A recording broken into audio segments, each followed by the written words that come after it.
Pagi-pagi nih, shalom. Wah, welcome back juga untuk Kevin sama Excel hari ini hadir kembali setelah sekian lama. Oke, mari kita siapkan hati kita yuk. Kita mau memulai ibadah kita pada hari ini. Kita mau siapkan hati kita untuk kita beribadah. Bapa, kami mengucap syukur Tuhan, terima kasih Tuhan karena kebaikan-Mu Tuhan kami boleh berada di sini Tuhan, menyembah dan memuliakan nama-Mu lebih lagi Tuhan hari ini Tuhan. Siapkan setiap hati kami Tuhan, untuk kami mau belajar juga hari ini mengenai firman-Mu Tuhan, dan Kau siapkan hati kami untuk kami ini bisa melakukan itu dalam kehidupan kami juga Tuhan. Terima kasih Tuhan, kami mau lebih semangat lagi untuk memuji dan memuliakan nama Tuhan. Dalam nama Tuhan Yesus kami berdoa dan mengucap syukur, haleluya, amin. Mari kita sekarang semua, saya undang untuk bangkit berdiri, kita mau memulai ibadah kita hari ini.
Hanya dengan Tuhan saja kita mau berjalan dari kemuliaan sampai ke kemuliaan, amin.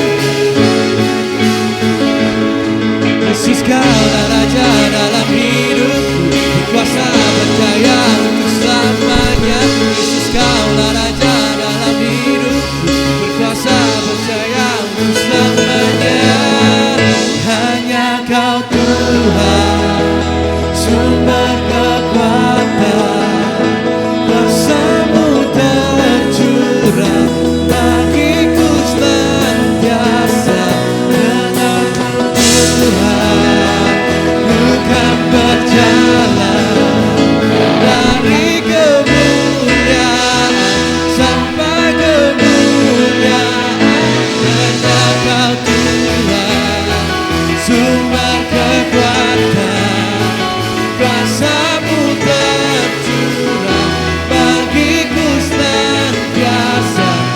denganmu Tuhan, ku kan berjalan dari kemuliaan sampai kemuliaan selamanya.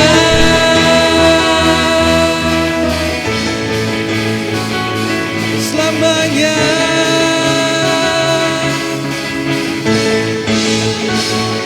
Selamanya.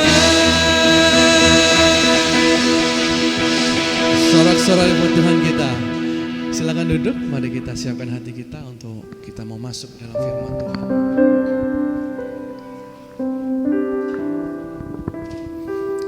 Terima kasih Tuhan.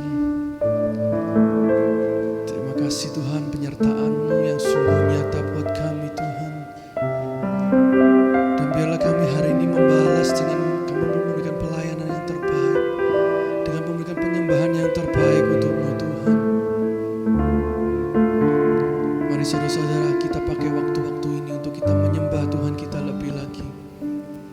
Sebab memang Tuhan itu layak disembah. Dia Allah yang baik, Dia Allah yang begitu mengasihi kita. Terima kasih Tuhan.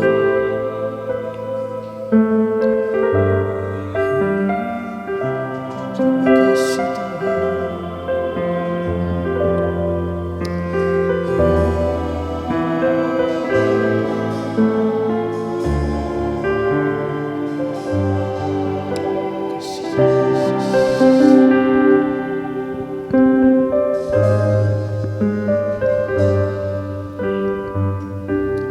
Savior of my soul, I confide in you through all my darkest moments. In you I find my peace, my comfort when I'm weak. I trust in you through storm and raging sea. Faithful, you're my God. You're the glory and the lifter of my head. Your light, it fills my days. It leads me in your ways. Forever I surrender all to you. And I live to worship you, my Jesus. You're the only one for me. Nothing will ever take your place, my precious Savior. Who can stand between my Lord and me? Lord, I live to honor you, and I long to bring my life an offering. Take me higher, draw me deeper.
surrender all to you,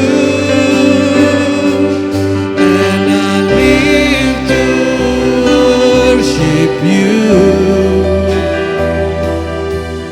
my Jesus. You're the only one for me. Nothing will ever take your place, my precious Savior. Who can stand between my Lord and me?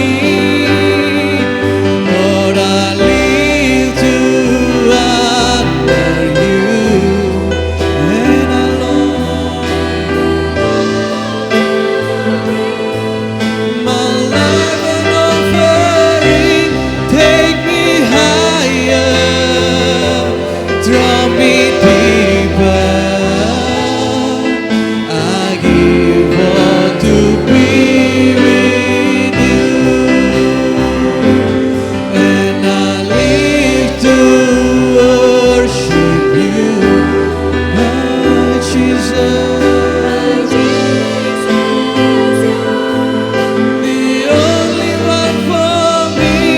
Nothing will ever take your place, my precious Savior. Who can stand between my Lord and me? And I live to honor you, and I long to bring my life an offering. Take me higher, draw me deeper. I give all to be with you.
Sekarang pertanyaannya saudara buat setiap dari kita, apa sudah kita memberikan yang terbaik buat Tuhan kita? Karena seringkali kita mencoba untuk mencari segala macam excuse di dalam kehidupan kita. Kita mencari sebuah alasan bahwa mungkin Tuhan aku sibuk Tuhan. Tuhan aku gak punya waktu Tuhan. Apakah kita selalu mencari excuse di dalam kehidupan kita untuk kita itu melayani Tuhan? Tapi mari kita hari ini diingatkan saudara. Kita hari ini diingatkan untuk kita benar-benar mencoba untuk menjadi setia di hadapan Tuhan. Karena Tuhan itu sudah setia buat kita saudara. Mari kita benar-benar memakai waktu ini untuk kita bisa merenungkan bahwa Tuhan itu baik. Dan mengapa kita harus selalu mencari excuse dalam kehidupan kita. Mari sama-sama kita mau memperbaharui komitmen kita di hadapan Tuhan. Kita mau memberikan yang terbaik buat Tuhan kita.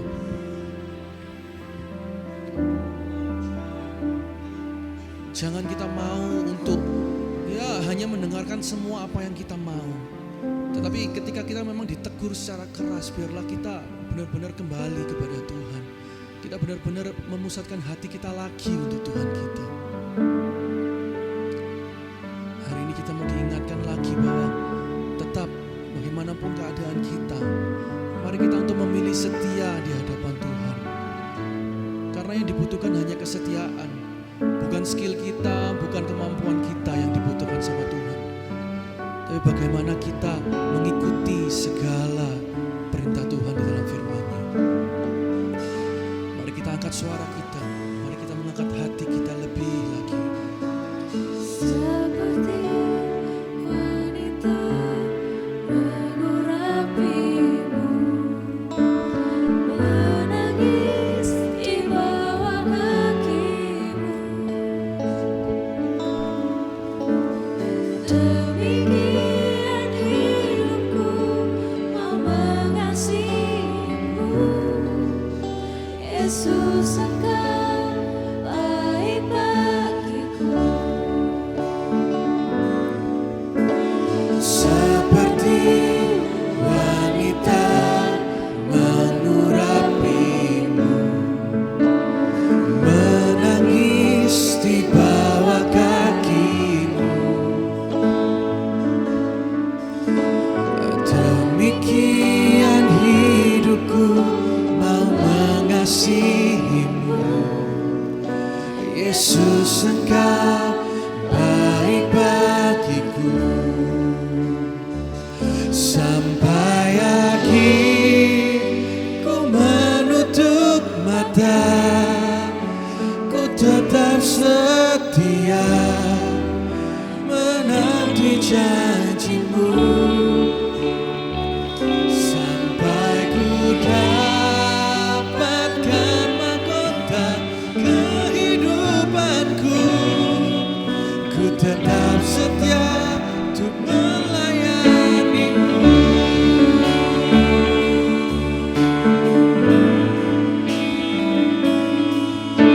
Seperti wanita mengurapimu, menangis di bawah kakimu.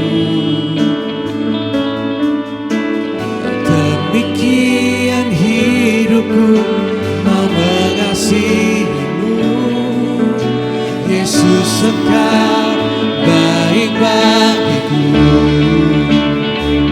Sampai akhir ku menutup mata, ku tetap setia menanti janjimu. Sampai ku dapatkan mahkota kehidupanku, ku tetap setia untuk melayani.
tetap setia ku melayanimu.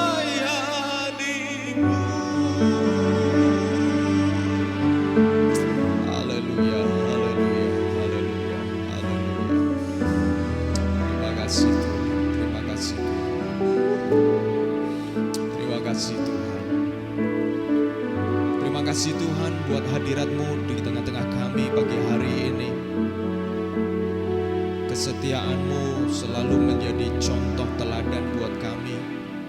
Engkau setia, bahkan taat sampai mati di atas kayu salib bagi setiap kami. Mungkinkah ketika Engkau melihat kedegilan hati kami? Mungkinkah ketika Engkau melihat pemberontakan kami? Mungkinkah ketika Engkau melihat respon-respon kami kepadamu, Engkau menghentikan misimu di atas kayu salib? Tetapi tidak, kasih-Mu melampaui kelemahan kami. Kasih-Mu melampaui kedegilan hati kami. Kasih-Mu melampaui kerusakan, kebobrokan manusia. Itu sebabnya ya Tuhan, kesetiaan-Mu dapat diandalkan. Karena kesetiaan-Mu tidak akan terluka oleh karena kerusakan kami. Kesetiaan-Mu mengatasi itu semua. Dan kapanpun kami kembali kepadamu, kapanpun kami memanggil namamu, Engkau tetap setia. Terima kasih Tuhan buat kesetiaan-Mu yang luar biasa itu Tuhan. Dan kiranya ya Tuhan dengan kesetiaan-Mu kami diubahkan. Kami menjadi semakin setia. Oleh karena kesetiaan-Mu itu hidup di dalam setiap kami. Terima kasih Tuhan, demi nama Yesus kami bersyukur buat kesetiaan-Mu. Haleluya, amin, amin, amin. Puji Tuhan, silakan duduk kembali saudara-saudara. Puji Tuhan, terima kasih buat tim worship yang sudah melayani pada pagi hari ini. Saudara-saudara, pagi hari ini kita akan dilayani oleh hamba Tuhan yang berapa waktu yang lalu sudah datang dan melayani kita bersama-sama, yaitu Ibu Endang Hapsari, begitu ya, Ibu Endang Hapsari. Beliau dikaruniai 4 anak, dan anak yang pertama sudah kuliah di Universitas Erlangga di Surabaya di sini. Anak yang kedua tahun ini sedang mau kuliah, sedang mencari universitas. Kita doakan supaya Tuhan menolong. Anak yang kedua, 2 anak yang lain itu laki-laki, 2 perempuan, 2 laki-laki. Dan saya mengenal Ibu Ari ini sebagai seorang ibu yang punya rasa cinta dengan anak-anak luar biasa. Kadang-kadang ada anak cowoknya yang terakhir, yang bungsu, kadang-kadang nyelonong gitu aja cium mamanya, cerp gitu ya. Saya bilang wow, sangat dekat sekali. Dan saudara, kasih di dalam dimanapun saja, di dalam keluarga apapun saja, itu mengagumkan. Dan kita sekali lagi welcome untuk Ibu Ari bisa melayani kita bersama-sama. Please welcome. Ya, mari Tuhan berkati. Terima kasih Pak Agus. Puji Tuhan, ini kali kedua saya mendapat kesempatan bersama dengan Bapak Ibu semua ya, untuk bisa berbakti, memuji Tuhan, menyembah Tuhan, dan merasakan kembali jamahan Tuhan di dalam persekutuan kita yang indah. Puji Tuhan. Tema yang sampai kepada saya hari ini sebenarnya kan berkelanjutan dalam perjalanan di bulan Juni ya, sampai kepada revival. Jadi semuanya dimulai dengan Pak ya, di bulan ini tuh luar biasa. Ketika saya diberikan tema mulai dari awal bulan, wow, ini perjalanannya benar-benar luar biasa. Awal kita di recharge gitu kan, setelah itu kemudian refresh, sampai minggu lalu refocus ya, supaya fokus lagi, dan ditutup dengan revival, sehingga sampai kepada destiny-nya itu ada revival yang terjadi. Baik, mari kita bicara tentang revival. Kalau kita mendengar kata ini gitu, apa yang terpikir di dalam kepala kita? Revival, kebangkitan. Karena kalau dari asal katanya ya, re itu lagi, viva itu hidup ya, hidup lagi, bangkit lagi, bangun lagi begitu. Jadi bangun dari jatuh, hidup dari mungkin habis mati gitu kan. Revival, bangkit kembali. Nah, secara umum kalau kita hubungkan dengan kehidupan berjemaat, berarti itu adalah kebangunan rohani. Itu. Bangunan rohani. Yang bangkit bukan sekedar fisiknya, tapi lebih jauh adalah dalam dirinya. Begitu. Jadi coba kita akan melihat apa sih sebenarnya kebangunan rohani itu, begitu ya, sebelum kita akan melangkah lebih jauh untuk belajar bersama-sama tentang tema ini. Kebangunan rohani terjadi baik secara pribadi maupun kelompok. Kebangunan rohani pribadi terjadi ketika Roh Kudus memperbaharui hati dan pikiran seseorang. Roh Kudus memperbaharui dan membangkitkan kita ketika kita berdoa dan mencari wajahnya. Nah, jadi kebangunan rohani bisa terjadi secara pribadi, terjadi juga secara berkelompok, begitu ya. Kebangunan rohani kelompok terjadi ketika Roh Kudus membawa pembaharuan kepada sebuah gereja atau kegerakan. Hasil akhir dari kebangunan rohani gereja setelah Yesus, saya ulangi ya, hasil akhir dari kebangunan rohani gereja adalah Yesus yang adalah Tuhan, mencurahkan Roh Kudusnya dan membawa kemuliaan bagi Bapa. Ya, gereja diteguhkan, yang terhilang diselamatkan. Itu menurut Alvin Reid dan Malcolm McDowell. Jadi saya ngutip. Ya. Tapi itu yang memang harus kita pahami bahwa kebangunan rohani itu bisa terjadi masing-masing, bisa terjadi secara masif berkelompok dalam jumlah besar orang begitu. Baiklah, mari kita akan melihat setelah kita paham bahwa kebangunan ini berhubungan dengan sesuatu dari dalam yang membawa kegerakan gitu ya, baik secara pribadi maupun secara kelompok. Ya, kita tidak bisa lepas dari perjalanan masa lalu dulu. Sejarah kehidupan manusia dimulai dari zaman Perjanjian Lama. Ya, revival kebangunan itu terjadi ketika ada sentuhan kuasa dari ilahi kepada seseorang atau kepada sejumlah orang. Kita akan kembali dulu kepada sejarah awalnya. Bukan manusia yang memulai mencari Tuhan, tetapi jelas Tuhan yang memulai mencari manusia. Ya, Tuhan yang berinisiatif untuk menyatakan dirinya kepada manusia. Ini loh aku mengasihimu, aku mau menyatakan kuasaku kepadamu, begitu ya. Itu terjadi sejak ketika Tuhan menciptakan dunia kemudian menaruh manusia di dalam tempat yang sangat indah, penuh dengan kemuliaan, namun juga yang kemudian akhirnya kita tahu ceritanya sama-sama, manusia justru memilih untuk memberontak kepada Tuhan, melanggar apa yang ditetapkan Tuhan sehingga mereka harus dibuang. Tetapi kasih dan kuasa Tuhan tidak stop di situ. Tuhan tidak bilang ya sudah kau mengecewakan, dadah. No, Tuhan tetap mencari manusia, dia memakai berbagai macam cara untuk membawa manusia itu kembali kepadanya. Dan itu Tuhan kerjakan dalam sepanjang sejarah manusia. Sepakat ya dengan saya ya? Setelah Adam dikeluarkan dari Taman Eden, berkembang biak sesuai firman Tuhan, kita tahu sempat kejadian dunia ini hampir habis binasa ketika zaman Nuh. Tapi Tuhan masih memulai lagi. Terjadi sesuatu yang baru dari generasi Nuh. Lalu terjadi lagi perkembangan manusia yang begitu kuat diikat dosa, membuat mereka jatuh lagi. Harus dibangunkan lagi. Abraham memulai perjalanan yang baru. Dan terus seperti itu. Begitu ya. Tuhan terus bekerja mencari untuk membangunkan kembali orang-orang yang selalu ada di dalam hatinya untuk dekat kepadanya, merasakan kasih dan kuasanya. Ya, berikutnya. Nah ini kuasa Tuhan itu terus dinyatakan, menunjukkan bagaimana dia tidak mau berhenti bekerja di antara umat yang dia kasihi, yang dia ciptakan. Kita akan melihat di zaman hakim-hakim dan nabi, sejak zaman Musa ya, tadi ada gambar Musa membelah laut. Ya. Kita tahu seperti apa hebatnya kuasa Tuhan dinyatakan melalui Musa yang pada awalnya dia adalah seorang yang sudah minder. Ya, sudah merasa gagal, bersembunyi dari semua orang. Kalau perlu nggak ada lagi yang tahu namanya Musa begitu kan.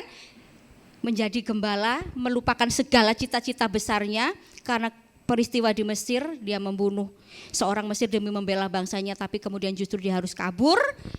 Di dalam situasi itulah Tuhan menyatakan dirinya dan kemudian membangkitkan Musa menjadi pemimpin yang besar. Dan itu berlanjut lagi. Gitu ya, berlanjut lagi terus, bahwa Tuhan tidak pernah berhenti menyatakan kuatnya, membangkitkan orang-orang, menunjukkan kebesarannya. Sampai di zaman raja-raja Israel ya, bagi bangsa Israel. Kita tahu Daud seperti apa, mencintai Tuhan sampai dia membuat sebuah kegerakan luar biasa dalam penyembahan di kemah suci. Belum bait Allah ya, karena yang membangun bait Allah kan Salomo. Dia membuat begitu banyak kegerakan perubahan dalam penyembahan. Punya pasukan paduan suara gitu kan, pasukan pemain musik yang mungkin belum pernah ada di sepanjang sejarah, dimulai di zaman Daud. Luar biasa. Kemudian lagi raja-raja yang lain setelah Daud, pecah kerajaan ya, pecah kerajaan di anaknya Daud, setelah Salomo kemudian anaknya pecah kerajaan. Kita tahu bagaimana up and down-nya ini bangsa Israel gitu ya. Dari keturunan raja-raja itu sebagian besar justru tidak mempercayai Tuhan, tapi ada kegerakan-kegerakan terjadi pada masa itu. Seperti contohnya Raja Yoas, Yosia, Hizkia, itu mereka membuat kegerakan-kegerakan yang luar biasa, mengingatkan kembali umat kepada Tuhan ada, Tuhan berkuasa, Dia yang berdaulat atas kehidupan kita. Sebab kalau tidak ikut di jalan Tuhan ya mereka ditaklukkan bangsa lain, habis kalah gitu kan. Balik ke Tuhan, mereka menang, mereka berjaya, selalu terus terjadi seperti itu. Ini yang kita belajar, kita lihat di dalam Alkitab gitu ya. Bagaimana bangsa Israel, bangsa pilihan yang begitu dicintai Tuhan, bukan karena bangsa ini hebat, ya, bukan karena bangsa ini luar biasa, justru bangsa yang paling, kalau saya mau ngomong, menyebalkan gitu ya, tegar tengkuk luar biasa, maunya sendiri. Tuhan sudah nyatakan mujizat, kuasa, balik begitu lagi. Tuhan nyatakan lagi kasihnya dengan mujizat, ya begitu lagi. Zaman Elia, Elisa itu zaman raja-raja kan, mereka membuat mujizat demi mujizat menunjukkan Tuhan ada di Israel. Sampai Raja Aram ya, kisah Naaman kita tahu, panglima tentara yang kena kusta itu. Nah, dia sampai pergi mencari nabi di Israel. Nah, Tuhan menunjukkan dirinya, ada Allah di Israel. Elisa dengan tegas mengatakan itu. Tuhan terus menyatakan dirinya. Dan berlanjut sampai kepada masa pembuangan. Wow, ini menyedihkan ya. Bangsa pilihan yang begitu dicintai Tuhan, dijadikan percontohan bagi bangsa-bangsa yang punya Allah yang dahsyat, harus dibuang karena kedegilan hati mereka. Nah, sampai kemudian Tuhan balikkan lagi, dari dibuang, oke, sudah saatnya kamu pulang yuk, dikumpulin lagi masuk balik ke tanah perjanjian. Pembaharuan terjadi pada zaman Esra dan Nehemia. Bagaimana mereka satu ketika ya, mereka berkumpul dari pagi sampai siang berdiri mendengar orang membaca kitab suci. Nah, kalau kita ibadah sekarang maunya cepat selesai, ya kan? Banyak yang mau dilakukan soalnya banyak aktivitas. Ya, zaman sekarang kita punya banyak sekali berderet-deret kegiatan yang kita melakukan. Pada waktu itu, ketika mereka sadar mereka butuh Tuhan, ada kebangunan terjadi. Dari pagi ketika matahari mungkin baru terbit, sampai tengah hari mereka berdiri mendengar orang membaca firman Tuhan. Dan tidak ada yang lelah, semuanya bercucuran air mata dan berkata, amin, amin. Karena hati mereka tersentuh. Tuhan itu sangat mengasihi mereka. Kemudian berlanjut lagi, bangsa itu kembali dari pembuangan, tetapi sayang 1000 sayang. Masih saja ada orang-orang yang tidak benar-benar taat, sehingga mereka kemudian dijajah lagi, sampai masa antara dari PL dan PB. Ya, masa antara PL dan PB, Tuhan seperti diam. Kurang lebih 400 tahun tidak ada nabi, tidak ada suara lagi yang mengatakan, hei dengarkan firman Tuhan, dia berkata begini begitu, sepi. Akhirnya yang muncul adalah sekte ini begitu ya, ada Farisi lah, ada apa yang mereka mencoba mencari sendiri sesuai dengan kebenaran mereka. Kemudian lanjut lagi, silakan slide berikutnya. Nah, muncullah Yesus yang didahului oleh Yohanes Pembaptis. Orang yang berseru-seru di padang gurun ya, membuka jalan buat Yesus sang Mesias.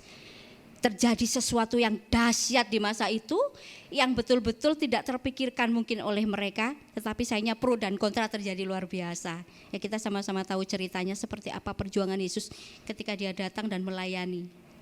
Banyak yang menentang dia padahal dia adalah Tuhan gitu ya, karena tidak dipercaya, mana mungkin dia Tuhan. Ya, kita tahu Yesus menyatakan mujizat, pengajarannya berbeda, apa yang dia katakan berbeda dari apa yang diajarkan oleh para imam, ahli Taurat dan yang lain-lain pada masa itu yang memimpin orang Israel.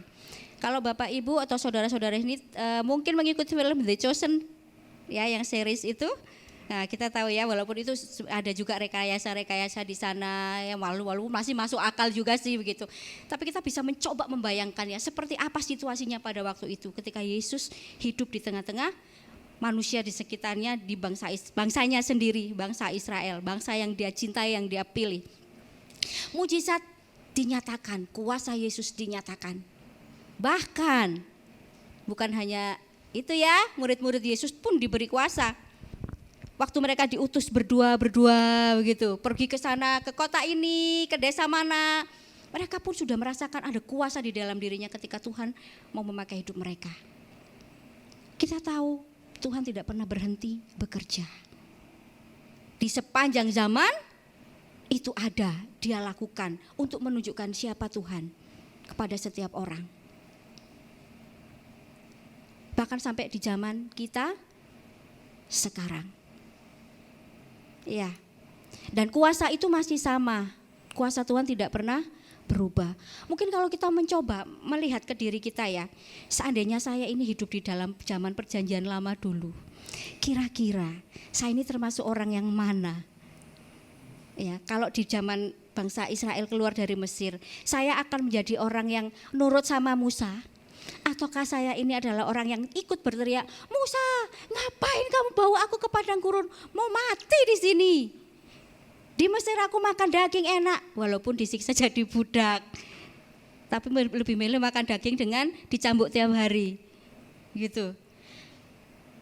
Mungkin kalau kita ada di zaman raja-raja, kita termasuk orang yang mendukung kegerakan raja, ataukah yang mentertawakan karena memilih ikut hidup bebas dengan seperti bangsa-bangsa lain.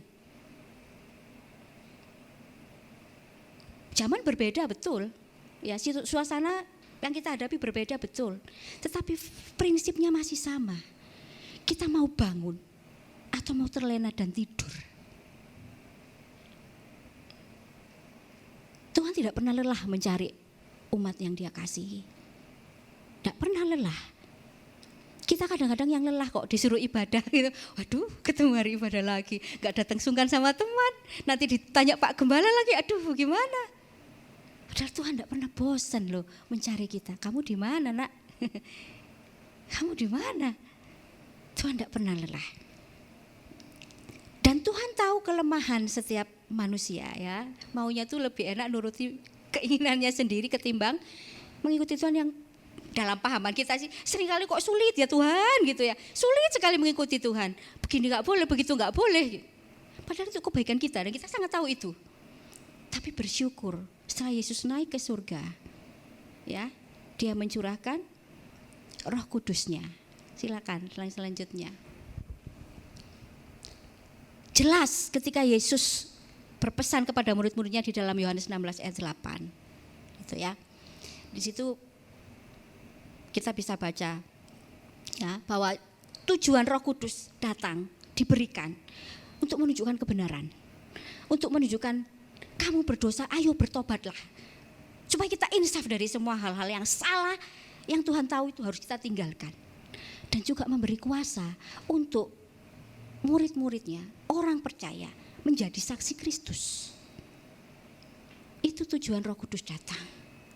Betul untuk kebaikan kita, tapi juga untuk memuliakan Tuhan. Tidak lain tidak bukan. Road to destiny, tujuannya dari destiny kita adalah membawa kemuliaan buat Tuhan. Dan kita nggak bisa lakukan itu sendiri. Menjadi berkat buat dunia nggak bisa dengan kekuatan kita sendiri. Karena itu Yesus memberikan Roh Kudus, pengganti yang sama dengan Dia. Punya kuasa yang sama, punya hati yang sama, punya kasih yang sama. Mau memakai hidup kita, mau tinggal di dalam kita yang banyak kelemahan ini karena Dia tahu kita nggak mampu tanpa Dia.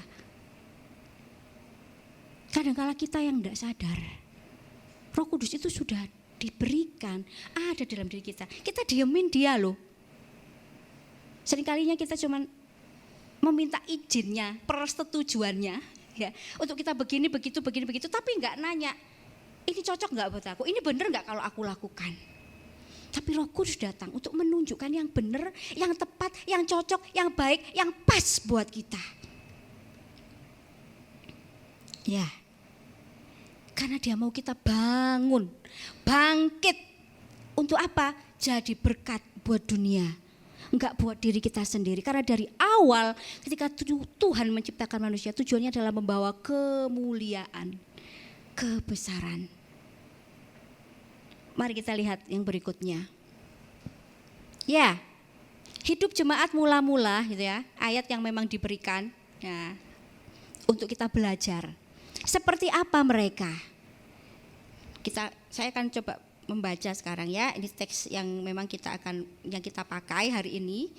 Saya ambil itu ada di Kisah Para Rasul 2, 41 sampai 7 itu karena berkelanjutan, tapi teks kita sebenarnya dari yang pasal 5 ya.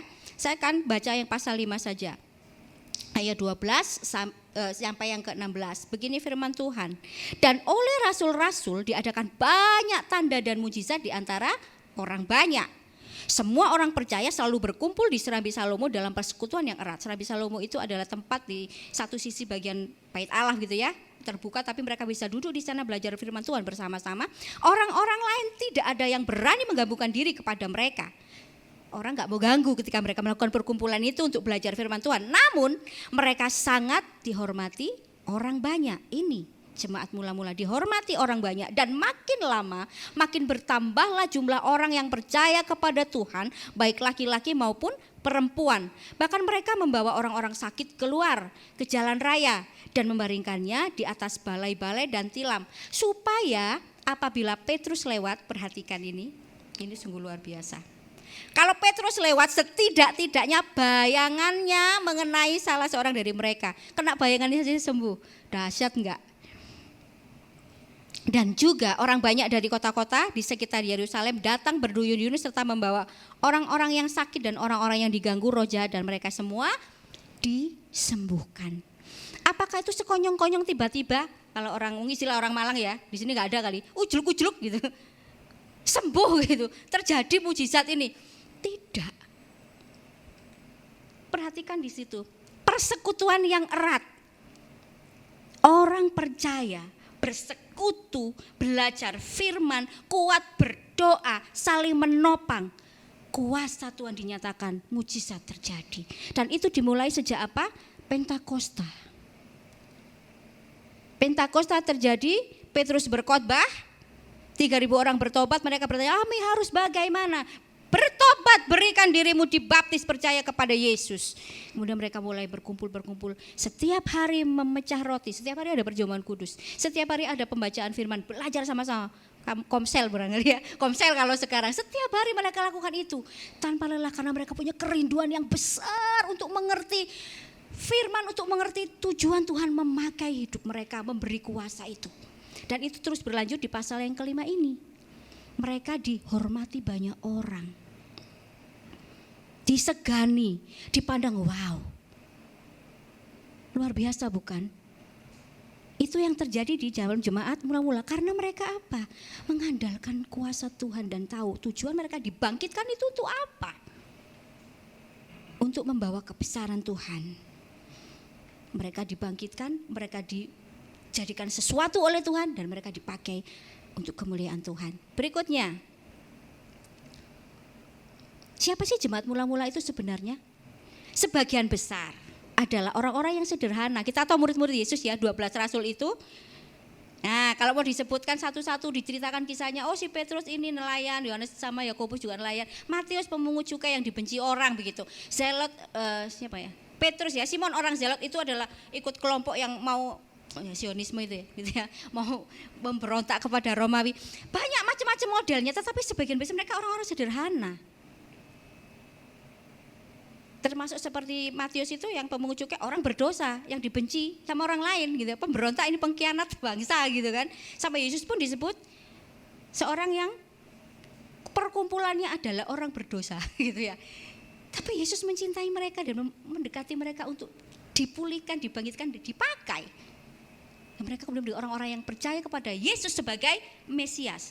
Tapi saya percaya di antara mereka kemudian yang bergabung, khususnya setelah Pentakosta, ada juga banyak orang-orang yang berpendidikan, gitu ya, yang tahu hal-hal yang cukup mungkin tinggi, beda, tidak seperti murid-murid awal. Nah, kita sekarang Kalau misalkan para murid itu zaman kita ini juga ada bersama kita, mungkin kita lebih cerdas dari mereka mungkin ya, lebih berpendidikan. Semuanya ini sebagian besar mungkin kita sudah sekolah tinggi kan, sampai perguruan tinggi. Mereka mungkin enggak, sekolah paling SD barangkali gitu ya. Kalau zaman sekarang misalkan, tapi Tuhan pakai mereka semua. Dengan segala apa yang mereka punya, karena mereka mau memandang Tuhan, mau dibangkitkan oleh Tuhan. Kita pasti bisa melakukan lebih lagi. Ketika kita punya hati yang sama, mau dipakai Tuhan, mengizinkan rohnya yang sudah tinggal di dalam kita itu untuk bekerja bersama-sama dengan kita. Ya kan? Karena itu gak pernah pandang muka, gak pernah pandang latar belakang. Mau orang seburuk apapun di tangan Yesus bisa jadi hebat. Amin. Amin. Saya ingat beberapa tahun lalu waktu saya masih kuliah ya, ada salah satu adik kelas saya nggak tahu pasti dia itu 1 tahun di bawah saya atau 2 tahun di bawah saya. Saya mengenal dia sebagai seorang yang penuh semangat dia waktu kuliah. Satu ketika kami sempat ngobrol, walaupun kami nggak terlalu dekat, nggak pernah sekamar juga di asrama. Dia sempat cerita, latar belakangku kak memang buruk.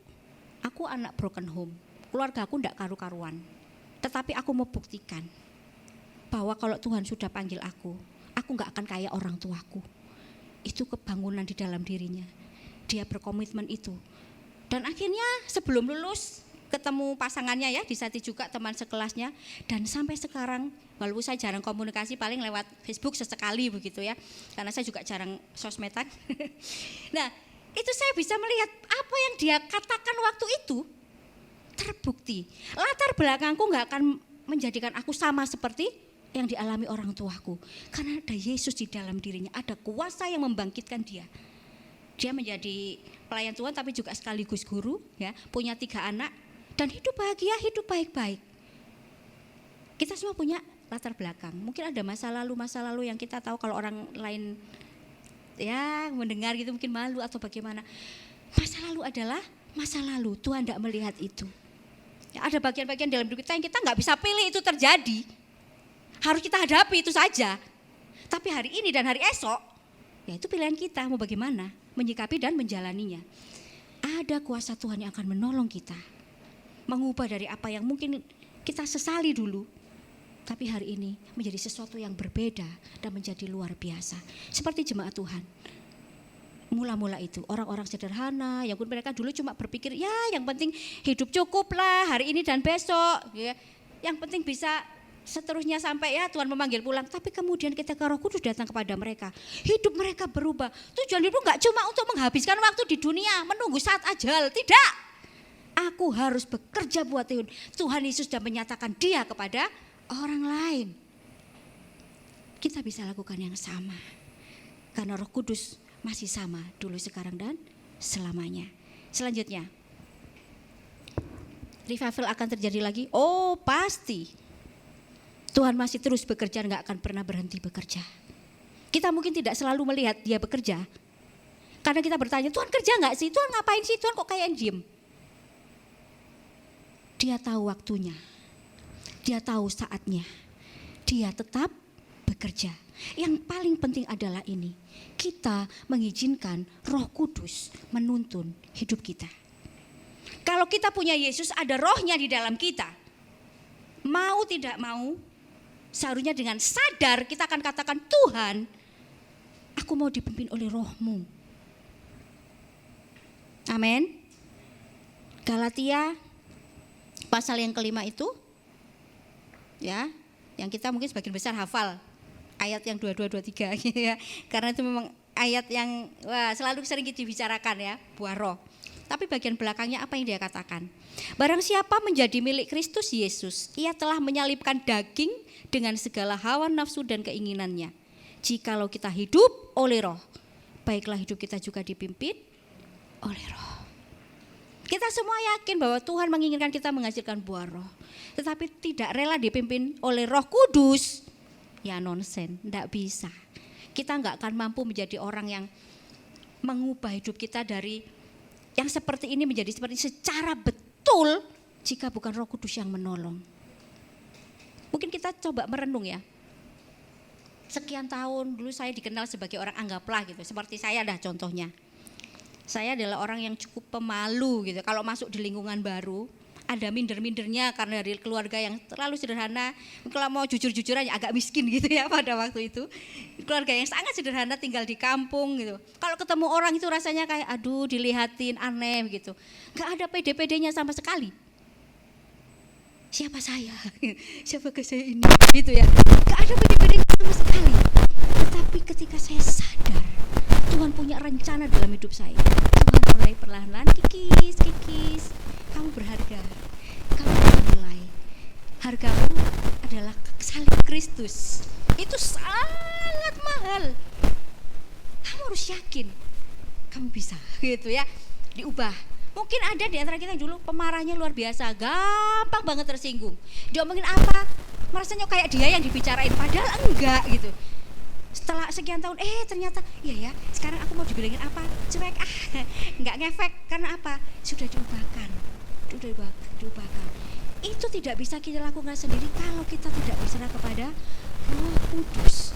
Dan itu karena orang mau dipimpin olehnya. Kita rela diperbaharui dari hari ke hari oleh firman. Nah ini, kadang orang susah ya untuk rutin baca firman, apalagi kalau memahami, karena memang firman Tuhan kita itu luar biasa. Dari segala sekian tahun lah ya penulisannya, lebih dari 1000 tahun untuk disusun oleh sekian banyak penulis yang berbeda-beda.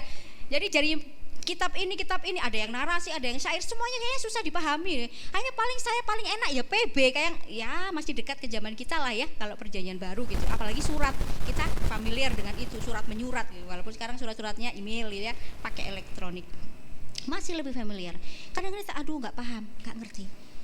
Tetapi kita tahu firman itu menunjukkan kebenaran. Firman itu menyatakan apa yang Tuhan mau. Kalau kita tidak semakin sering baca, ya semakin gak ngerti maunya Tuhan apa. Tapi kita lihat jemaat mula-mula terus menerus belajar firman, gak ada bosannya. Karena mereka tahu itu kekuatannya mereka untuk tahu yang benar itu seperti apa. Mazmur 1. Ya mungkin ada yang tahu, bahkan ada lagu dari Mazmur 1 ya. Ada beberapa lagu yang dikarang dari Mazmur ini gitu. Berbahagialah orang yang kesukaannya. Nah, itu lagunya. Silakan dilanjutkan. Ya, orang yang merenungkan firman Tuhan siang dan malam, ia akan seperti pohon yang ditanam di tepi aliran air. Kita tahu kebenaran apa yang Tuhan mau kita lakukan. Berkat itu mengikuti. Sekalipun ada tantangan, gak mungkin segalanya lurus dan mulus, tidak. Tetapi ada kekuatan yang terus menyertai kita, membuat kita tetap bisa berdiri menjadi orang yang tough dan keluar sebagai pemenang. Karena ada kekuatan dari firman. Dan kalau mau revival terjadi dalam diri kita, milikilah hati yang terbuka untuk diajar, rela untuk dibentuk, mau untuk diacak-acak sama Tuhan. Ditunjukkan, ini loh kamu yang harus kamu beresin, ini loh yang harus kamu tinggalkan. Nah ya, gini nih, boleh nih, lanjutkan. Dengarkan Tuhan mau ngomong apa sama kita. Mazmur pasal yang ke-32 23, itu kayaknya kebalik ya. Coba saya lihat. Kayaknya salah nih. Oke. Mazmur pasal yang ke-23. 23 malah yang itu ya. Apa? Daud. Oh ya betul, 32 ayat 8 dan 9. Oke. Aku hendak mengajar dan menunjukkan kepadamu jalan yang harus kau tempuh. Aku hendak memberi nasihat, mataku tertuju kepadamu. Luar biasa, ini langsung Tuhan yang ngomong, walaupun melalui lagu yang diciptakan oleh Daud ya. Tuhan mau mengajarkan dan menunjukkan jalan yang harus kita tempuh. Dia mau memberikan nasihat, memberitahu apa yang betul, sebab matanya itu tertuju sama kita karena dia sangat mengasihi kita. Dan perhatikan ayat 9, janganlah seperti kuda atau bagal yang tidak berakal, yang kegarangannya harus dikendalikan dengan tali les dan kekang, kalau tidak ia tidak akan mendekati engkau. Ya kita ini mau jadi kayak kuda atau mau jadi memang orang yang berakal budi. Kita mungkin ngotot maunya kita sendiri, dia bilang belok sana loh, ke kiri sedikit, mau Tuhan aku mau terus aja, lalu beloknya ke sono. Ya nabrak nanti. Kita berpikir itu yang paling baik, tapi Tuhan itu pandangannya lebih jauh dari kita. Kita bisa melihat ini sebatas berapa panjang sih ke depan, 5 meter, Tuhan sampai ribuan meter kelihatan loh.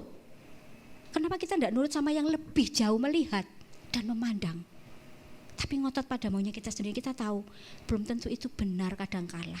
Walaupun kita bisa berencana, kita bisa menata dan mempertimbangkan segala sesuatu, tapi tetap lihat Tuhan lebih tahu segala sesuatu.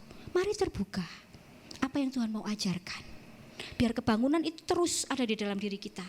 Kita nggak lelah mencari Tuhan, kita nggak lelah mendengar Tuhan, karena ada kerinduan yang besar. Tuhan, aku mau mengikut Engkau.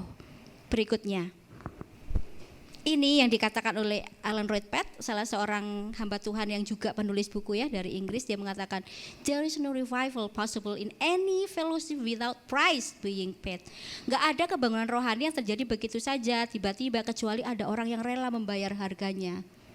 Duduk di bawah kaki Tuhan, cari Dia, dengar firman-Nya, dan kemudian berani keluar menyampaikan kepada orang lain. Tuhan bekerja kepadaku, Tuhan melakukan ini untukku. Kemudian kegerakan terjadi.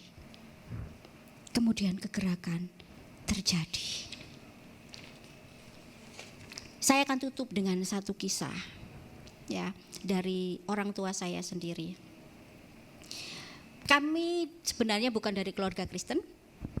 Ayah saya berasal dari desa di daerah Bojonegoro, perbatasan dengan Jawa Tengah, tinggalnya di dekat hutan. Kalau sampai sekarang misalkan ada kesempatan ke sana, saya pasti malah masuk ke hutannya. Itu kan hutannya nggak selebat zaman dulu ya, udah dibuka, ada lahan-lahan, orang nanam cabai dan segala macam. Tempat yang sangat indah buat saya. Di sana tidak ada orang yang beragama, boleh dibilang ya, orangnya percaya kepada roh-roh begitu pada masa itu. Tetapi bapak saya sejak dari kecil itu dia mempertanyakan, Tuhan itu siapa? Dia sekolahnya keluar dari kampungnya cukup jauh, kalau ke sekolah itu ke kota begitu. Kemudian dia dikenalkan agama Islam. Ya, setelah dia belajar, kemudian dia bertanya, tapi dia merasa ada sesuatu, kok ini ada nggak pas ya, gitu ya, ada nggak pas ya, masih dia belum apa ya, rasanya seperti belum benar-benar klik, kayaknya nggak begini harusnya Tuhan gitu loh, menurut pikirannya dia. Sampai kemudian dia akhirnya menjadi orang yang percaya kepada ajaran Jawa, kejawen ya, bukan menyembah gunung atau batu, bukan, tapi dia percaya bahwa Tuhan itu ada, tetapi dia namanya siapa enggak tahu gitu ya, tapi yang pasti dia berdaulat atas kehidupan manusia dan dia panggilnya Romo. Jadi ajarannya itu panggilnya Romo. Dan Romo ini bisa menjadi satu dengan orang yang mencari dia. Ini kok kayak orang Kristen sudah. Itu dalam ajaran itu ya. Kawula manunggaling Gusti gitulah istilahnya begitu. Sampai kemudian dia semakin dewasa, udah kerja kemana-mana, ke Jakarta pernah, lalu akhirnya bekerja ke daerah Malang. Di Malang di situ dia terus mencari Tuhan itu dengan cara bertapa lah gitu ya. Karena itu yang dia tahu, dia semedi. Ke gunung ini, ke gunung itu, masuk gua dan segala macam. Sampai menikah dengan ibu saya, kemudian hamil adik saya. Saya sudah lahir sebagai anak pertama. Ibu saya hamil anak kedua, dan kemudian ketika dalam pertapaannya itu, ketika dia semedi, dia seperti melihat sesosok di dalam dunia rohnya ya menurut dia gitu. Seseorang yang ketika dia noleh, loh itu kok Yesus gitu.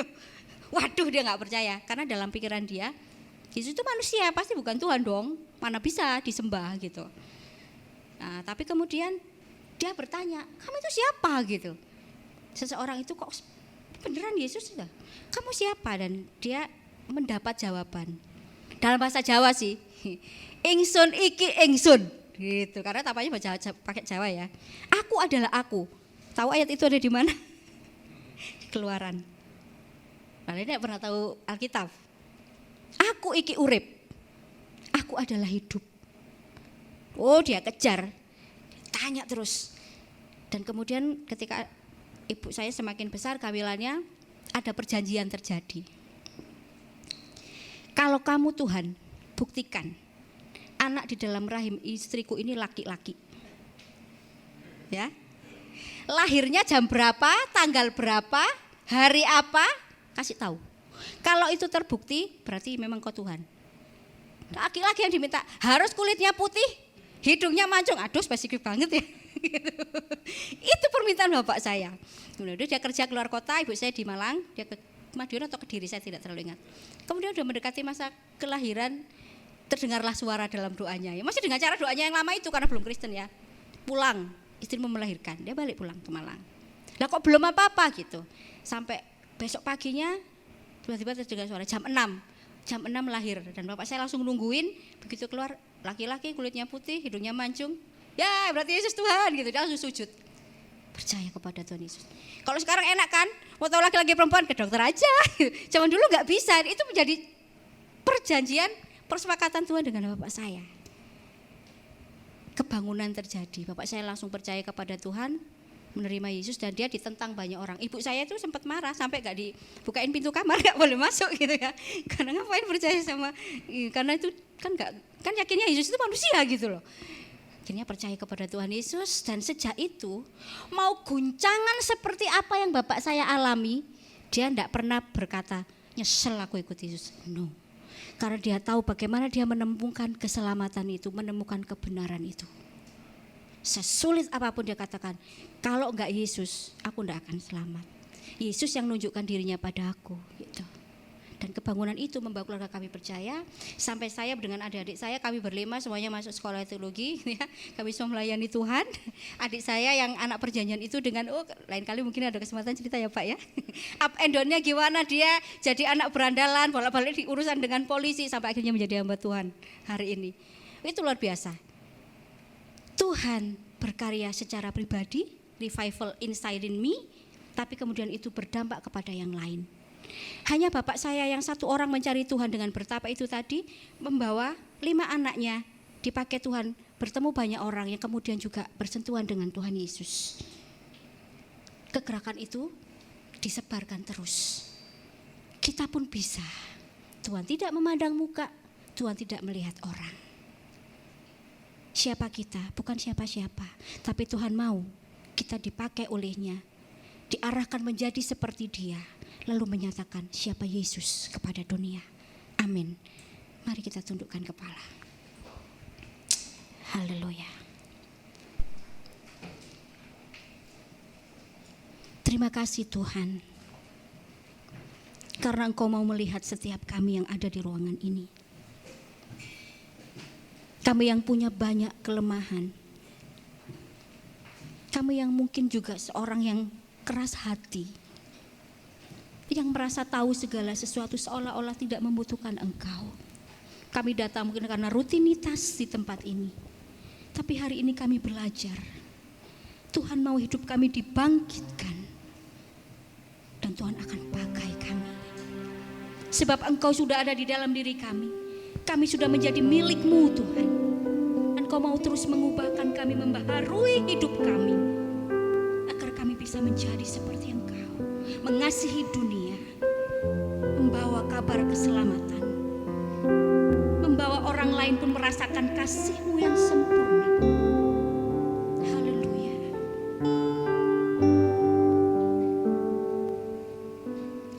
Ubah hatiku seperti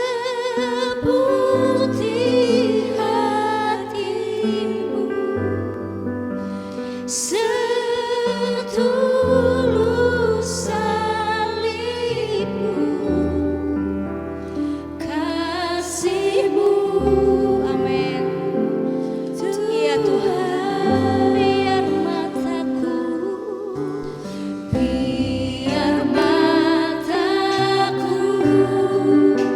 seperti matamu,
kembali bahwa tujuan Tuhan menciptakan kita adalah untuk menyatakan kasih dan kuasa-Nya.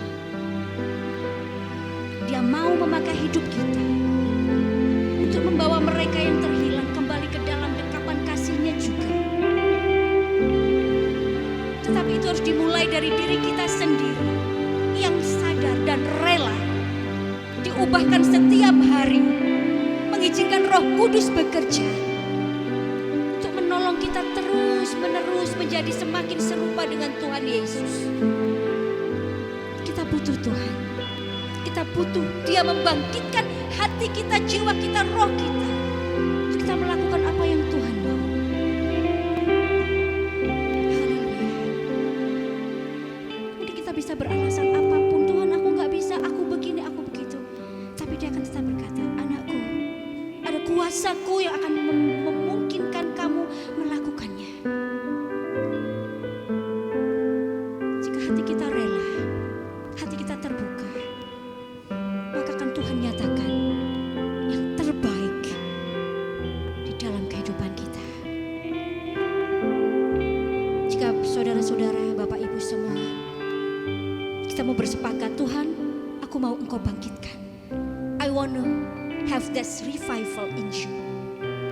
Mari kita sama-sama berdiri di hadapan Tuhan dan kita berkata, Tuhan, ini hidupku, ini hatiku, ini jiwaku. Aku mau sejalan dengan Roh-Mu yang kudus dan mengizinkan Engkau berkarya di dalamku. Haleluya. Oh Yesus, ubah hatiku seputih hatimu, setulus hatimu, seperti kasih-Mu yang sempurna. Biar mataku untuk mau melihat seperti mata-Mu, pancarkan kasih-Mu dan ku mau jadi ubah hatiku Tuhan. Yesus, ubah hatiku. Serahkan waktu kepada Pak Agus untuk memimpin kita berdoa.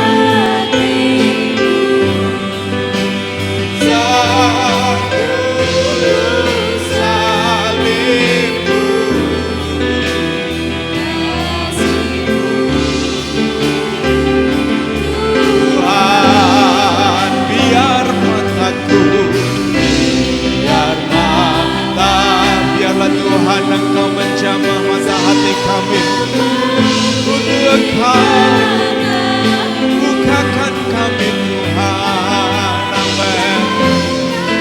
Kasih-Mu ku mau jadi, ku mau jadi, ku mau jadi, ku mau jadi, ku mau jadi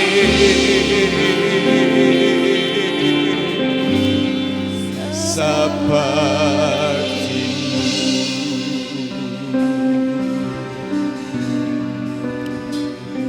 Haleluya, haleluya, haleluya, haleluya, haleluya.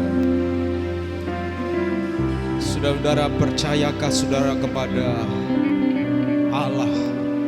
Dia adalah Allah yang hidup. Dia tetap berkuasa.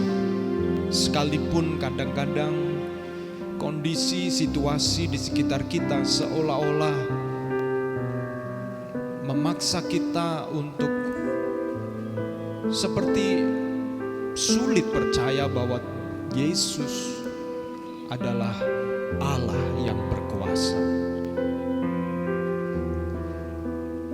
Sehingga kadang-kadang tantangan di dalam pekerjaan, di dalam relationship, di dalam memandang masa depan.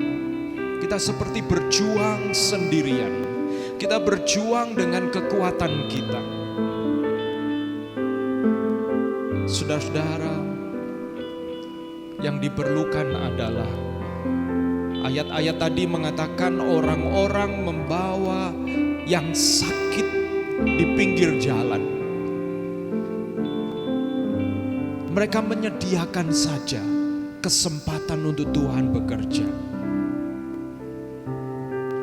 Saudara-saudara, buka hati kita untuk Tuhan mengerjakan sesuatu dalam hidup kita. Janganlah berjalan dengan pengertianmu sendiri seperti kata firman Tuhan, tetapi bersandarlah kepada Tuhan. Mari kita datang kepada Tuhan, saudara-saudara. Dan pagi hari ini kalau ada di antara saudara-saudara, sebagaimana kesaksian dari orang tua Ibu Ari, bagaimana Tuhan bisa reveal himself, menyatakan dirinya kepada mereka yang mencari Dia. Apabila ada di antara engkau yang sedang mencari Dia, Tuhan, nyatakan dirimu di dalam perkara ini Tuhan. Nyatakan dirimu di dalam hal ini Tuhan. Bukan seolah-olah kita memaksa Tuhan, tetapi saudara-saudara, kita menyadari kemanusiaan kita bahwa kita terbatas. Dan kita perlu campur tangan Tuhan, uluran tangan Tuhan. Dan saya percaya Tuhan masih ada sampai hari ini. Dia tetap sama dulu, sekarang, dan sampai selama-lamanya. Kalau ada di antara engkau yang sedang membutuhkan uluran tangan Tuhan, intervensi Tuhan di dalam hidupmu, saudara-saudara, saya mengundang engkau untuk mengangkat tangan saat ini juga di hadapan Tuhan sebagai tanda kesediaan. Seperti firman Tuhan tadi di dalam Kisah Rasul pasal 5, ketika mereka mendengar bagaimana Tuhan memakai kumpulan orang itu termasuk Petrus, maka mereka kemudian membawa apa yang mereka anggap sebagai beban hidup mereka. Dan berharap bayangan Petrus ketika menimpa mengenai orang-orang yang mereka cintai. Dan mereka berharap Tuhan menyembuhkan mereka. Saudara-saudara,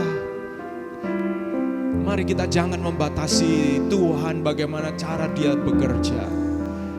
Yang kita lakukan adalah membuka hati kita, menyediakan diri. Kalau Yesus lewat di dalam hidupmu, engkau siap menerima jamahan Tuhan, menerima jawaban Tuhan. Kalau ada di antara saudara-saudara yang sedang membutuhkan doa-doa, membutuhkan dukungan, mengangkat beban atau apapun juga di dalam hidupmu, dengan rendah hati saya minta engkau mengangkat tangan, merendahkan diri di hadapan Tuhan. Mari kita datang bersama-sama kepada Tuhan. Haleluya. Haleluya. Bapa di dalam surga, engkau melihat tangan-tangan yang terangkat pagi hari ini. Tuhan, kami seringkali tanpa sadar membatasi engkau. Bagaimana engkau menyatakan diri dan kuasa-Mu ketika kami coba mengatur segala sesuatu dengan pikiran kami. Kami mencoba menskenario hidup kami ini, dan karena kami ingin memegang kontrol, memastikan segala sesuatu berjalan seperti yang kami harapkan, terjadi seperti yang kami rindukan Tuhan. Tetapi Tuhan, sesungguhnya ketika kami berusaha, kami seringkali justru menjadi lelah. Kami begitu dipenuhi kekhawatiran ketika ada satu hal kecil tidak seperti apa yang kami harapkan itu terjadi. Kami menjadi khawatir ya Tuhan, kami merasa kehilangan pegangan Tuhan. Kami menjadi bertanya-tanya, Tuhan Engkau ada di mana? Tetapi sesungguhnya yang terjadi, kami coba menutup segala sesuatu karena kami mau pegang kendali itu sendiri ya Tuhan. Saat ini Tuhan, Kami mau meminta Tuhan Engkau menolong setiap umat-Mu yang mengangkat tangan. Kami mau belajar bersandar kepada Engkau. Kami memang membuat rencana Tuhan, tetapi mari Roh Kudus Engkau menolong kami, agar Roh Kudus menolong setiap apa yang kami rencanakan. Sebelum kami merencanakan, kami boleh bertanya kepadamu Tuhan, dan Engkau menyatakan tuntunan, guidance, bimbingan kepada kami Tuhan. Melalui damai sejahtera ketika kami mengambil sebuah keputusan, ada damai sejahtera yang menuntun kami untuk melanjutkan perjalanan itu. Dan kalau kami tidak merasa damai sejahtera, tolong Roh Kudus ingatkan bahwa sebenarnya bisa jadi Engkau melihat sesuatu di depan kami yang kalau kami lanjutkan itu adalah jurang bagi kami ya Tuhan. Kami juga berdoa ya Tuhan, apabila ada yang mengangkat tangan sedang mengalami beban yang berat Tuhan, hamba-Mu berdoa, biarlah marilah kepadaku yang letih lesu dan berbeban berat, aku akan memberikan kelegaan kepadamu.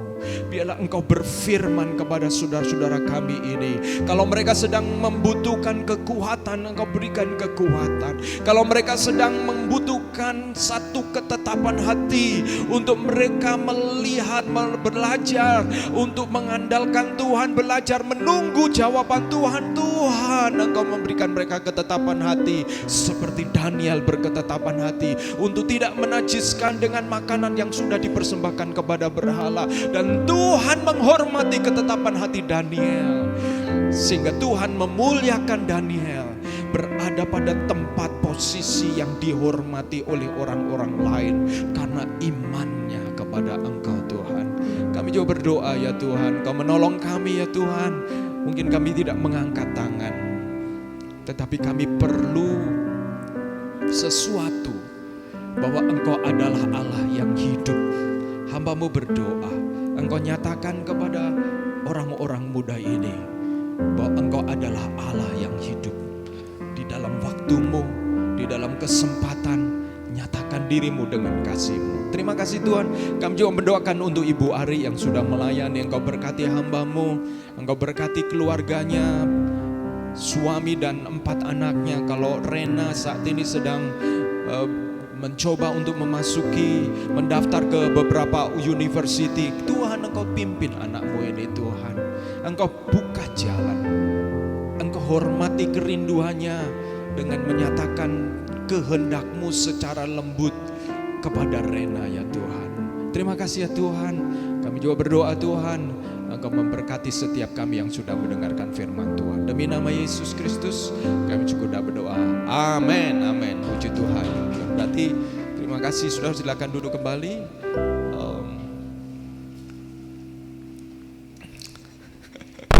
Ya silakan. Oh Henry yang akan sampaikan pengumumannya.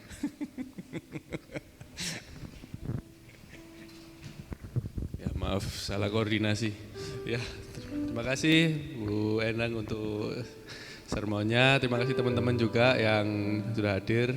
Beberapa yang sudah lama nggak hadir ya, bisa aku lihat, bersyukur sekali. Ya sebelum memberikan persembahan, mari kita tundukkan kepala dulu ya. Teman, mari kita berdoa. Tuhan terima kasih atas sermon hari ini Tuhan, firman yang kami baca bersama, renungkan bersama.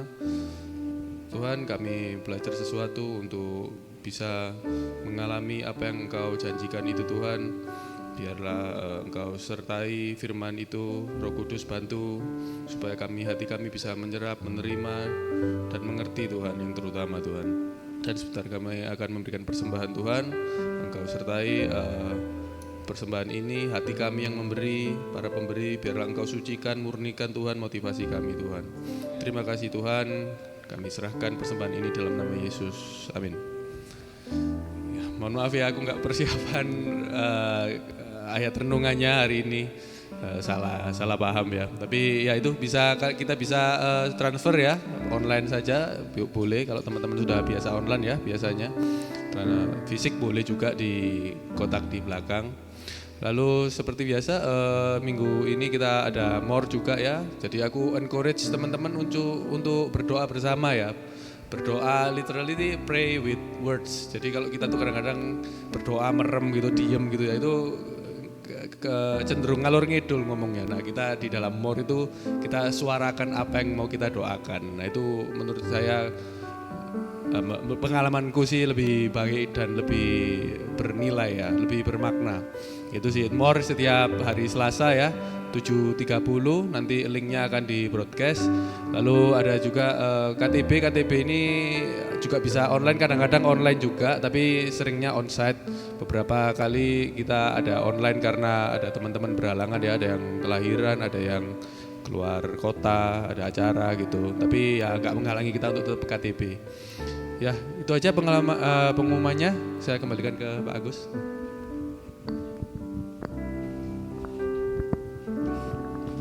Terima kasih Henry. Ya, saudara-saudara, senang juga bertemu dengan saudara-saudara semua siang hari ini.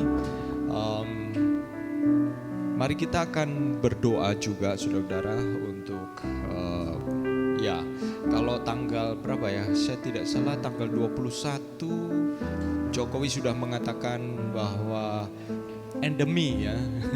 Indonesia sudah memasuki masa endemi, bukan lagi pandemi tapi endemi, berarti sama seperti Singapura beberapa waktu yang lalu yang ketika sudah endemi kalau sakit urus sendiri, artinya sebenarnya ngomongnya gitu. Tadi saya ngobrol dengan Henry ya, Henry. Wah itu Pak karena minggu depan akan libur. Wah oh iya saya ingat ya minggu depan libur ini ya saudara. Wah ini tantangan ini ya saudara buat SAM kalau libur ini saudara. Tetapi anyway saudara yang sudah hadir pagi hari ini saya mengapresiasi saudara dan karena saudara terus belajar mengutamakan Tuhan dan di dalam segala keadaan kita berdoa untuk apa yang akan Tuhan nyatakan bagi kita semuanya saudara. Dan sebelum kita menutup ibadah, tadi malam saya ada teman-teman saya yang sedang melakukan perjalanan misi di daerah Kupang, Rote begitu ya. Mereka berkelompok begitu suami istri melakukan perjalanan misi, mengadakan kunjungan dari satu gereja ke gereja lain, melayani sekolah minggu, memperlengkapi guru-guru sekolah minggu, malam KKR ya, itu seperti yang pernah dulu saya lakukan pada waktu saya mahasiswa. Dan tadi malam ada satu teman yang kemudian posting, saudara-saudara, menarik sekali postingannya karena gerejanya itu untuk masuk ke gereja itu ada pagarnya. Pagarnya itu pagar dari kayu-kayu kasar begitu ya saudara-saudara, hanya ditaruh kalau saudara mungkin kayak kandang kuda gitu ya, kayu-kayu, dan orang mau masuk gereja itu naik dulu. Ada tangga yang kasar juga dari kayu-kayu, mereka naik ke tangga baru kemudian turun. Dan di Facebook itu ada pertanyaan, loh ke gereja kok harus naik tangga kayak gitu ya. Jadi naik kira-kira tingginya lumayan saudara-saudara ya. Mungkin ya hampir 130-an meter begitu ya. 130 meter. Jadi naik saudara-saudara. Naik tangga gitu ya, naik. Dan tangganya dari kayu-kayu balok gitu. Dan ada yang bertanya, gimana itu ke gerejanya? Ngapain? Kenapa kok dikasih pagar? Lalu jawaban dari teman saya itu mengatakan, karena di daerah itu banyak sapi berkeliaran. Dan kalau sapi masuk halaman orang lalu mungkin melakukan pelanggaran makan tanaman dan lain sebagainya, urusannya panjang. Sapi itu bisa harus dibagi jadi dua dan jadilah ribut. Saudara-saudara, untuk ke SHM gak seribut itu ya saudara-saudara. Saudara tidak harus naik tangga lantai 3 saudara-saudara. Ada lift saudara-saudara. Saya mau memberitahu bahwa ada desa-desa, kota-kota atau tempat-tempat tertentu untuk pergi ke rumah Tuhan. Itu mereka harus extra effort luar biasa. Untuk mereka cari Tuhan, untuk bertemu dengan saudara-saudara seiman. Mereka extra effort luar biasa, saudara-saudara, luar biasa. Dan rasanya kita sudah diberkati Tuhan, ada di kota, saudara-saudara. Mungkin kita tidak berada di mall yang kalau hujan itu kita bisa langsung set masuk gitu. Kalau hujan kita harus sedikit melakukan perjuangan. But fighting for the good one, memperjuangkan untuk sesuatu yang baik itu bagus untuk jiwa kita. Betul ya? Kalau saudara memperjuangkan diri saudara, saudara berjuang buat keluarga saudara, itu bagus buat jiwa kita. Kenapa? Karena kita tahu nilai dari apa yang kita perjuangkan. Dan kalau saudara harus berjuang bangun pagi, bagus. Saudara harus berjuang, kadang-kadang mungkin waduh pagi minggu ini waktunya saya tidur sampai molor gitu ya saudara-saudara. Saya Senin sampai Sabtu kerja terus, bangun terus. Seperti kalau saudara sekolah ini gak berhenti-berhenti. Kalau saudara dulu sekolah kan harus bangun jam 7, setengah 7 masuk sekolah. Rasanya nanti berpikir kalau saya dewasa enak ya kayak papa saya bangunnya siang gitu. Ternyata saudara setelah dewasa punya keluarga, punya anak, saudara harus bangun pagi lagi, harus kerja saudara-saudara. Peluk realitas itu dan terimalah dengan ucapan syukur. Amin. Karena ada orang yang mungkin dia bisa tidur sampai siang karena memang dia tidak punya pekerjaan, saudara. Dia tidak tahu lagi kalau dia bangun untuk apa hari ini saya bangun. There is no purpose. Kenapa dia harus bangun? Sehingga dia harus tidur untuk menghindari rasa lapar. Sebab dia tidak ada tempat untuk bekerja dan mendapatkan makanan. Kalau saudara bisa bangun pagi, karena saudara punya tujuan, ada keluarga yang saudara perjuangkan, ada pekerjaan yang saudara bangun, ucapkan syukur untuk itu, saudara. Karena ada waktunya, saudara akan memetik apa yang saudara tabur. Orang yang berjalan maju dengan menabur benih, mencucurkan air mata, akan pulang dengan sorak-sorai. Amin. Mari kita bangkit berdiri. Don't give up untuk apa yang saudara sedang kerjakan. Jangan menyerah. Sedang apa yang saudara lakukan itu baik. Oleh karena itu saudara sedang menyatakan kasih kepada keluargamu. Saudara sedang menyatakan ini. Kadang-kadang kau rasa capek, lelah, saudara-saudara. It's okay untuk saudara-saudara take time dan datang kepada Tuhan. Mari kita datang kepada Tuhan, saudara-saudara. Kita mengucap syukur bersama-sama. Kita akhiri dengan ucapan syukur. Coba kita lihat 1 minggu ke depan ini. Syukuri apa yang kita perlu syukuri. Ya saudara-saudara, saya bersyukur untuk kami sudah menikah 25 tahun. Ya saya bersyukur saudara-saudara ya. Ternyata saya coba melihat foto-foto wedding anniversary gitu ya saudara-saudara. Saya mau kalau saya difoto kayak apa ya, saya dengan istri saya gitu ya saudara-saudara. Dengan Ibu Lili ya saudara-saudara. Tetapi yang membuat kami atau saya bersyukur adalah di dalam segala keadaan, pada waktu kami berada di lembah, pada waktu kami struggle, pada waktu kami harus mengambil keputusan-keputusan yang berat. Kadang-kadang suami harus ambil keputusan dan kadang-kadang dia tidak terlalu yakin untuk keputusannya. Kenapa? Karena kalau dia sendiri yang berkorban atau dia yang menjadi korban, biasanya laki-laki gak terlalu bagaimana, ya tahu saya. Tapi karena sudah membawa gerbong ini ya, istri dan anak-anak, biasanya laki-laki berpikir. Itu sebabnya kenapa wanita perlu, sebenarnya bukan karena bergantung kepada wanita. Karena seringkali kalau pria harus mengambil resiko, ada korbannya, itu yang menjadi pemikiran. Itu sebabnya dukungan dari istri dengan mengatakan, gak apa-apa, apapun yang terjadi, saya akan dukung kamu. Itu akan menolong para suami untuk menjadi seorang leader yang kuat. Ya, jadi saudara bersyukur kalau yang sudah menikah. Kalau pasangannya bekerja, saudara-saudara ya, puji Tuhan karena Bukan karena ada kesibukan ya. Bukan wah puji Tuhan pasanganku kerja ini sehingga gak terlalu banyak ngurusi gitu ya saudara. Kadang-kadang nikah kok kayak kita seperti tambah urusan, enggak saudara ya. Saudara bersyukur dengan pasangan saudara. Bersyukur kalau saudara ada pekerjaan, ada keluarga, ada orang tua. Mari syukuri saudara. Ketika saudara memilih untuk bersyukur, saudara akan menjadi orang yang menyenangkan.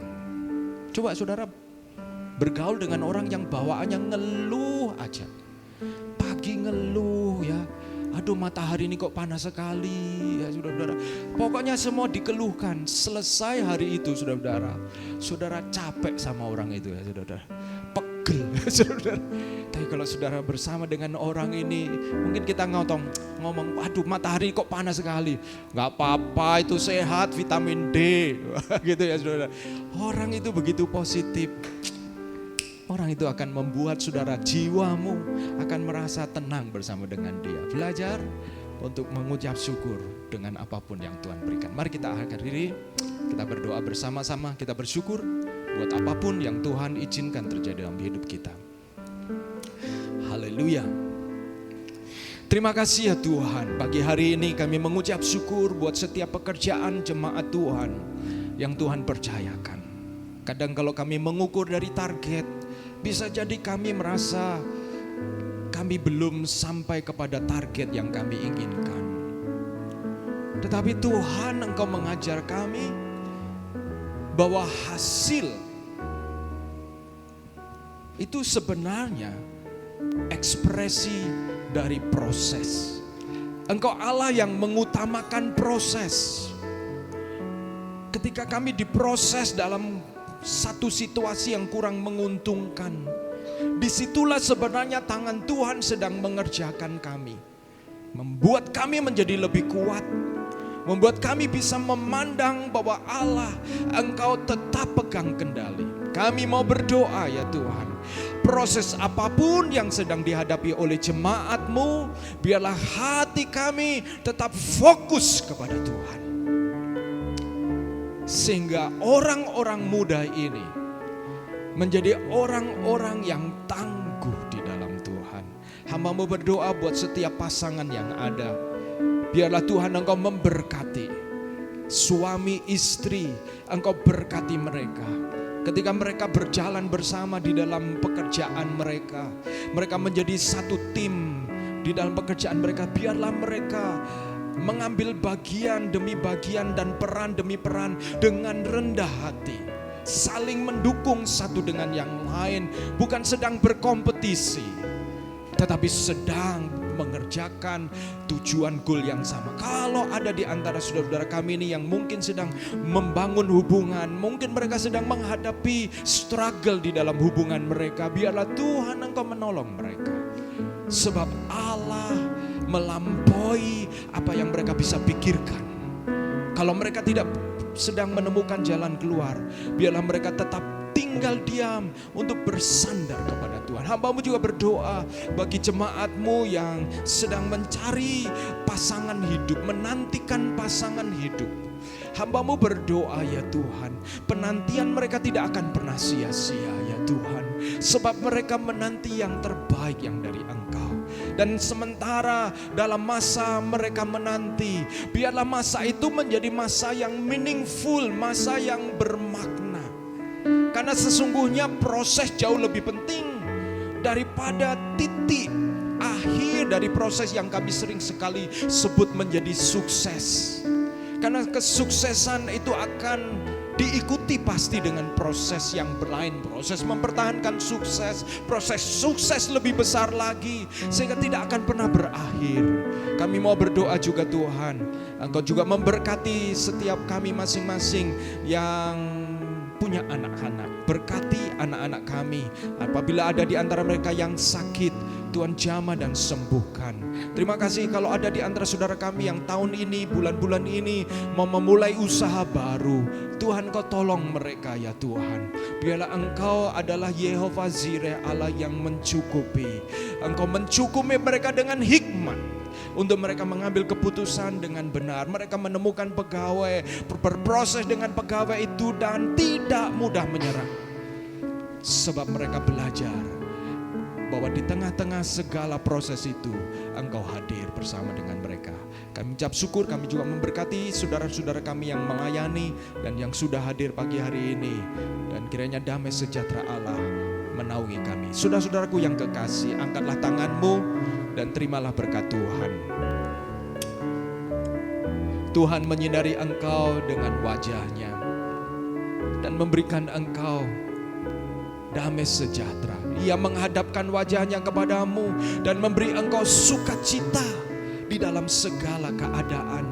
Dan biarlah kasih, sukacita, damai sejahtera, kesabaran, kelemah lembutan, kebaikan, kesetiaan, dan pengendalian diri itu menjadi buah-buah di dalam hidupmu, di dalam setiap keadaan yang kau hadapi. Justru engkau berbuah lebat di dalam Tuhan, sehingga orang-orang yang ada bersamamu akan menemukan anugerah Tuhan di dalam segala keadaan. Diberkatilah rumah tanggamu, diberkatilah studimu, diberkatilah apa yang kau kerjakan, dan diberkatilah rumah tangga anak-anakmu, diberkatilah hubunganmu, diberkatilah keluargamu di mana engkau berada, dan diberkatilah pekerjaanmu, karena di mana engkau ditempatkan di situ tempat kudus Tuhan, menjadi tempat kediaman Tuhan, dan apa saja yang kau kerjakan dibuat Tuhan menjadi berhasil.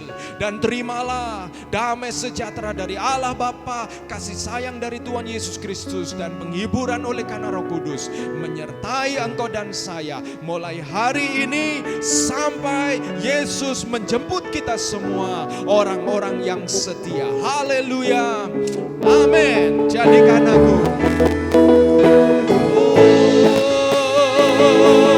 jadikan aku indah yang kau pandang mulia.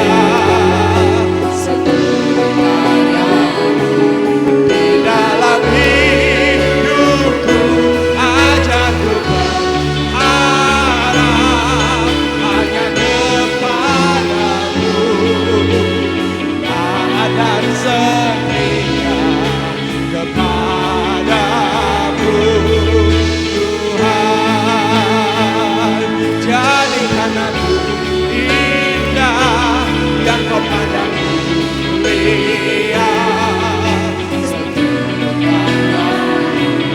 Di dalam hidupku ajakku berharap hanya kepadamu,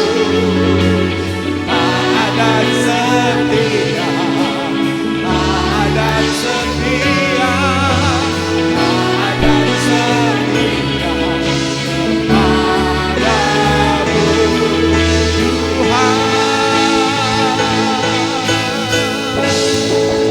Amin, amin. Happy Sunday. God bless you all.